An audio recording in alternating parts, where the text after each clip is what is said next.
Once you get a ride request, you hear the phone ringing, and also you're going to get a notification pop-up asking you to accept the ride.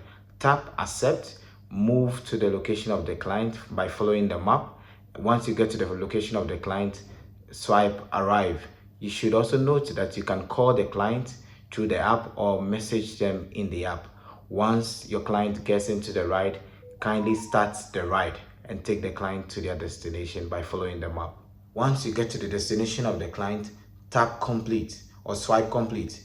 Price estimate will be shown on the screen and you take cash from the client. We have a feature in the system called chain orders that allows you to earn more. You don't have to wait at any given point in time to get a new request. This happens when you're on a current ride and you're some few minutes away from completing that ride. We can give you chain orders for you to complete.